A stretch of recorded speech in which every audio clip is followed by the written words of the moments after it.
Welcome back to the Artie Lange Show, final hour. Mandy Stadtmiller from News Whore, from the confidential section of the Daily News, Marianne Garvey, both, I'm proud to call them both friends. So we talked about corruption, people paying. How often does that happen to you guys, where people... I mean, I mostly have just gotten gifts. Right. Like, that I haven't asked for. Yeah, exactly. Yeah, gifts, definitely. Have you ever slept with someone that you've written about? I honestly The pause don't think is a yes. so. No, like I may have hooked up. Marianne Trump. Yeah. How does that sound? Maybe some makeouts or something. I don't know. But yeah. Makeout sessions? Speaking of Trump and those guys, I find it's the people with a lot of money that like hint at things that they're like, I can be very influential. You know, I'm like, I gotta go. Like, it's going in the paper. Sorry. That's why you guys have to be, clean and sober. Yeah. It's very important. Yeah. Because that could get like, forget it. If I was a news, when I was using and I was like, if I was like in your position, like, what do you want me to say about any one of your enemies? I would say to Trump, for 12 Vicodin, I'll say anything about anybody. What do You also learn who to trust, though. Right. I mean, there's people that give you stuff and it's always right, and then there's people that are up to something and you find out pretty quickly. Have you guys been burned like that? Have you printed something that somebody gave you and it was total BS? Totally. Yeah. Totally. And you're like, never again. How do you react to that? I mean, And I also feel like you have to know when someone really has an agenda. Yeah, totally. Yeah. You got to be able to read people. You know. Yeah. Absolutely. You can't be naive. I remember the best cease and desist I ever got was Pretty common. Marty Singer sends them all. That's who it was. It was How many Marty people Singer. can say that? The best cease and desist I ever got. What was it? It was I'm blanking on her name now. All I can think about is that she's a star of Friday Night Lights, and she's the girlfriend of Minka Kelly? Yeah, Minka Kelly. Yeah. Boy, that was a What really I saved the letter. It was just I was framed. I saw it when I did the podcast. It's on the wall. My first C&D. it was basically just, this is actionable, this is actionable. Yeah. And I find at first, though, those make you, like, your heart hurt and you can't sleep. Right. By the 10th one, you're like, oh, Marty Singer. Yeah. Oh, my God. Marty whatever. Singer's a powerful producer or attorney? He's an attorney. And he He's represents got, like, a everybody. booth like the Peanuts, and he just hands out, like, the letters. Like, well, I like Gawker has a sense of humor about it because they'll say, we just received the most delightful letter from Marty Singer. Yeah.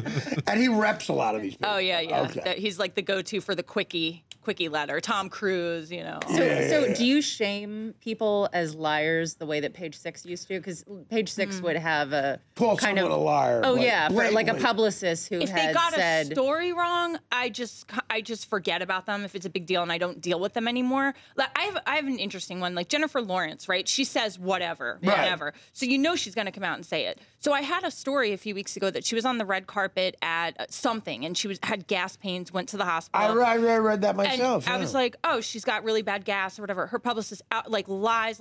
She's like, if you print this, it's so wrong. You're going to look so stupid. So I plant someone in the audience at Letterman. I'm like, she's going on in 10 minutes. I'm getting the whole story. Right. She goes on and says she pooped her pants on the red carpet and tells the whole story. Oh, she said that she pooped her pants. Yeah, and I'm like, and I call the publicist back, and she's like, what are you talking about? I'm like, I have someone in the audience who just told me the whole story. It's going in the paper. Like, you lied. So then I put her name in it and was like, just whatever. Like, Did it get cut out of Letterman?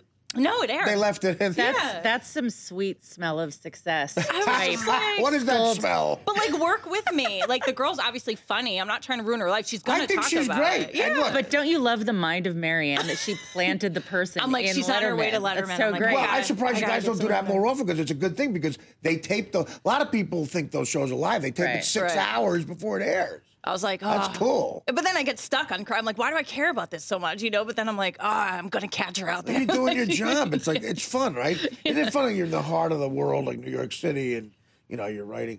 I mean, so, now, Mandy, how do you feel? Like I said before, you're someone who could be a comedy writer on top of doing this. You're so nice to me. I mean, no, listen, we're friends, but you're definitely someone with that level of wit Now the news whore thing, like that transition, have you? Obviously, you're having fun with it. It seems like you Yeah, love it. no, it's great. I mean, I'm a deputy editor at Exo Jane, so I write about my Great job there. Right? Yeah, so I write about my life all the time there. I just wrote These about stories have my jaw on the floor at work. Like I'm like, this is not out sure. there. Yeah, Like, she wrote me, and what did you say? You said they made you want to like go screaming through the streets like or I just something. feel like I That's a story, and you're much- jaded. Yeah. It's just like it's about like her lady parts and all this stuff. And she's putting it out there, and I'm like, people what? respond to lady part stories. Oh, just crazy stuff. Like, I'm like shocked every time. But the it pops herself. transition I think is great because I love just to be able to talk to someone like Marianne and talk about all the things that you're not allowed to talk about. Oh, that's a great thing about a podcast. Yeah, anything goes. Yeah, anything goes. And I feel like it just kind of gives you so much more insight to the people who actually do run New York. Yeah. Like I wouldn't Marianne. call myself that, but it's like The I never. boss of New York, Well, that's Marianne true, like- Garvey. But people think it's like such a powerful thing. Yeah, I'm the boss. But I don't see it like that. Like I more just have fun and go out and see things and sort of. Right. I always feel like an outsider, so I'm sort of just like inviting people in the subway. I think to be like, oh wow, this is like without a saying fun names, little thing. Without saying names, like both you guys, is there someone that you dislike so much as the public eye? You're just waiting for him to f up. Like you just wait. You're drooling over that phone call of like, okay, when is this guy or girl going to do something? I could just Mostly people who say that they're sober as they're That's a good one. drinking or smoking a joint. Like Well, there's people- there's that thing, sort of they call it show business clean. Yeah, exactly. But like, or the other big thing, a lot of people say like gay guys who out people and they're gay. yeah, You I know, mean, that seems like a pretty despicable thing too. A lot of guys. I like more like people that are hypocrites away. rude or like mean or like cheap or like bad tippers or like I'm like, come on, like there's got to be what like I the just bad tipping thing. but act like in public like they're so Do you guys get a lot of waiters who call up with that constantly? Yeah. Just to burn people? Oh yeah. well, I remember Gayle King told me how she was out with Oprah and the restaurant had tipped off the table behind them, and the entire transcript of what they had talked about ended up in. See, page that's 6. rough. That's rough. Man. I think it's worse in LA though because TMZ owns that city. Yeah. you know? Now TMZ describe, Page Six been around forever. The Daily News been around from Rush and Malloy and everything like that. Yeah. How does TMZ take the internet's the answer? How do they 'Cause they get have so everyone- powerful so quick? They have everyone paid off. They matter. They have everyone paid off. Yeah. I covered Paris Hilton when she went to jail, Right. whatever year it was, like for the 3 weeks, and she was all dramatics and she's crying. And I go and he walks. We're all like in a corral outside the like courthouse and then the jailhouse and all that. Harvey's like walking right into places, like Right. shaking hands. I'm like, something's up here. Like So- everyone's on the payroll, I think. It still exists like Yeah. it used to. You don't think it still happens, but it still exists. Oh, where it's the only way he can get it all. he's paying for access. Yeah, and if you and remember- paperwork, like Right. snuck to him and stuff, like mug shots and stuff. Like, whoa, how are you getting That's those before big. they're How do you like, get the mugshot? Were Yeah. you around when page6.com existed for 2 seconds? Yeah. And that didn't last because Why? TMZ. Oh, because at the end. Yeah. Yeah, they just couldn't compete. Yeah. No kidding. Yeah. It Yeah. wasn't worth the money you were spending on page6.com because it's funny that became part of the lexicon. Like part of TMZ became part of the language. I remember when I got my DUI in 2009, a detective, a grizzled Jersey detective, one of the guys who, I'm 14 minutes of me being in the cell. I'm like, what lawyer am I going to? This thing, who am I calling? Blah, blah, blah. How's it going? 14 minutes. I was still on It's Howard. How am I going to realize? A detective comes back and goes, hey, Artie, we're on TMZ. Like, Oh, my all God. excited. Like I'm going to go, wow, now let's do a cartwheel. It was a It big is deal. crazy how they get.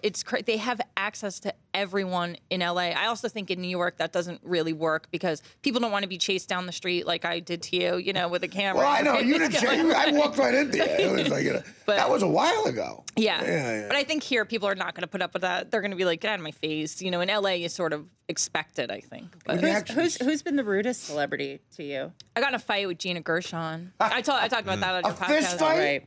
No, it was just she's like very affected, She's like, I'm an actress. Of course. So I interview her at like a very nice like magazine party. She's an actress on her way to a CSI Miami audition. She's beautiful. Yeah. And she's very pretty. I'm looking up a lot of things. I do research, and I'm like, wow, she's 50. Like, I had no idea. Little do I know, I go up to her. I'm like, Gina. I'm like, hey, blah, blah, whatever movie she's doing at the time. And I'm like, oh, you look great for 50. Like, what are some of your tips?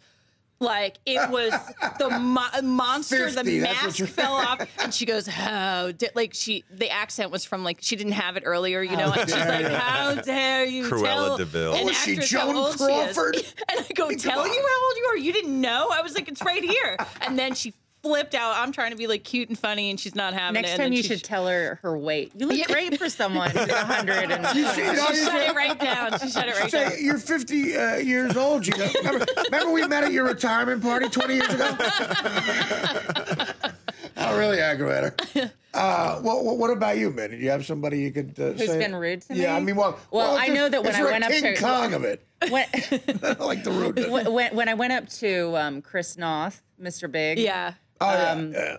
I went up to him, and before I even had a chance to ask him a question, because I was just going to try and get an item for page 6, he said, sweetie, I'm not going to take a picture with you.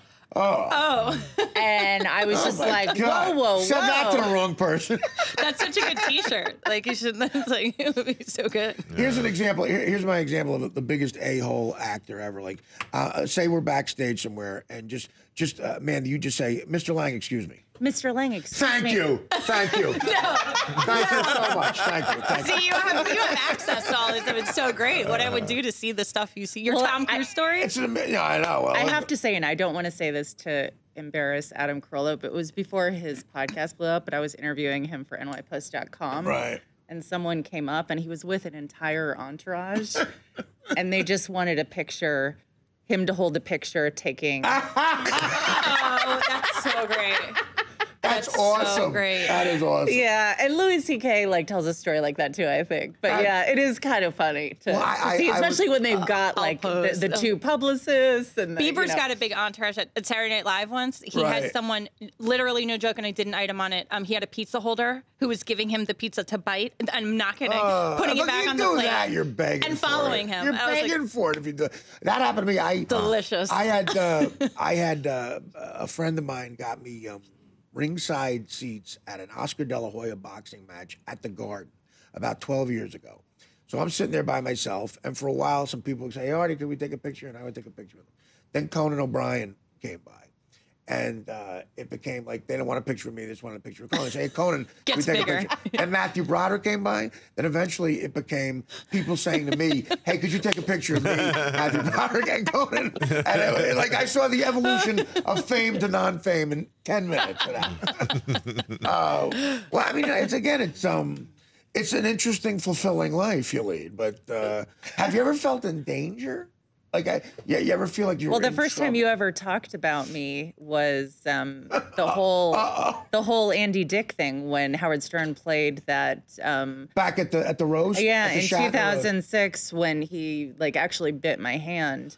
He went crazy. Back in 2006, this was in L.A., right? Yeah, that was in L.A. William Shatner I guess I could have gotten monkey virus or whatever. Well, the craziest thing, it was the roast of William Shatner for Comedy Central. I was one of the roasters. Andy Dick was. Our dressing rooms were right next to each other. And Andy was ossified drunk. And I was drinking too at the time. And they had these chicks all in green makeup for Shatner and Star Trek. They had bars on stage. And right afterwards, or before we were both loaded. And Andy started just peeing on the rug, right? Outside the bathroom and screaming, and you were there. He didn't. The door was open, so I could see his, All right.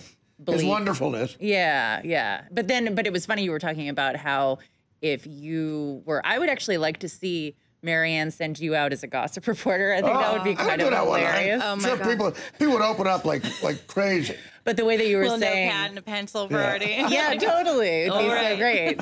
But the way you were saying, if you had been using and you would say anything to get it. Sure. So I had never done cocaine at the time when Andy had back said, in 06. Andy said, you look like a coke whore. And then, right, that's and he was like, do you want some coke? Come on, you look like a coke whore. And then I told someone later, I was like, and I did when I finally did try coke, I got kind of crazy and then I just stopped everything altogether. That happens. And the guy said, so Andy called it. You look like a cow car. On that note, we'll take another break. Back after this. The Artie Lange Show, weeknights on Audience, only on DirecTV.